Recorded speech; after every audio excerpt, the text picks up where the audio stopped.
આજના આ રાણપુર ગામ પરિવારના સ્નેહમિલનમાં ઉપસ્થિત મંચસ્થ મહાનુભાવો, આમંત્રિત મહેમાનશ્રીઓ, વડીલો, ભાઈઓ, બહેનો તથા મારા નાના વાલા બાળ મિત્રો, આપ સર્વને આ દાનવીર કર્ણની ભૂમિનો દીકરો આદર્શીલ તાળાના લાખેણા વંદન.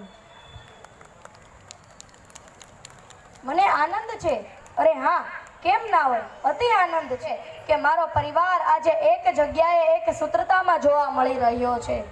એકબીજાને મળવાની, એકબીજાને ઓળખવાની, આ બધા આપણા જ છે એ ભાવનાથી આપણે જ્યારે અહીં મળ્યા છીએ ત્યારે મને તો ખરેખર દિલથી, હૃદયથી ખૂબ ખૂબ આનંદ થાય છે.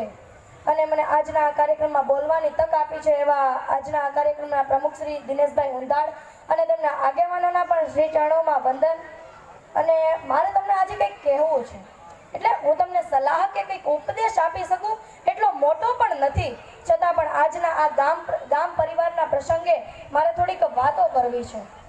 તો આજે મારા ગામ પરિવારના વડીલો, યુવાનો પાસેથી માંગી લઉં તો આપો બધા મળીને મને 5 લાખ રૂપિયા આપશો ને? અરે મારા વાલા સ્વજનો, મારે નથી જોઈતા તમારા રૂપિયા. હું શું કરું તમારા રૂપિયાનો? મારે તો જોઈ છે તમારા વ્યસનો અને મારી બહેનો માતાઓની ખોટી ફેશનો.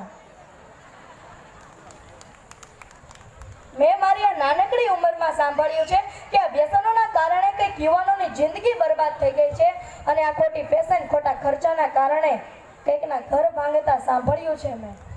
તો મારો આજે આ રાણપુર ગામ પરિવાર મને 11 વ્યસન મુક્ત થાય એવા ભાઈઓ અને ખોટા ખર્ચા, ખોટી ફેશન છોડે ને એવી 11 બહેનો આપો. મને બધું જ મળી જશે, મારે બીજું કંઈ જ નથી જોતું.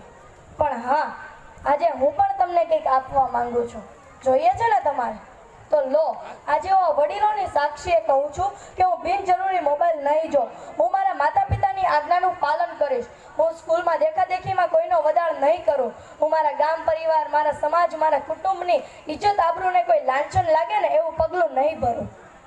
જો મારી સાથે આપણા ગામની દરેક દીકરીઓ અને દરેક દીકરાઓ જો આવું વિચારશે ને તો આપણા પરિવારની ઇજ્જત આબરૂને તો 4 ચાંદ લાગી જશે ભાઈ, 4 ચાંદ લાગી જશે. કોણ કહે છે કે દીકરી સાપનો ભારો છે? દીકરી તો વહાલનો દરિયો છે ભાઈ, દરિયો.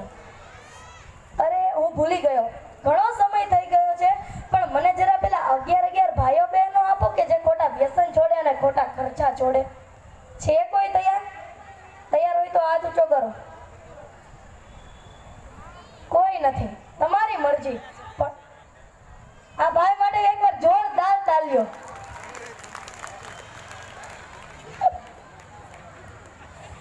પણ હા, મેં આપેલું વચન હું તમને નહીં ભૂલું. અરે અને આજો આપણો આ પરિવાર આજે એક જગ્યાએ, એક સૂતમાં, એક સંપમાં જોવા મળી રહ્યો છે. માત્ર ને માત્ર મારો પરિવાર, સંપ ત્યાં જંપ, અનેકતામાં એકતા એવા સૂત્રોને સાર્થક કરીએ, જેથી કરીને કાયમને માટે આપણું સ્નેહ મિલન થાય, થતા જ રહે અને આપણે બાળકો, વડીલો, યુવાનો મળતા જ રહે.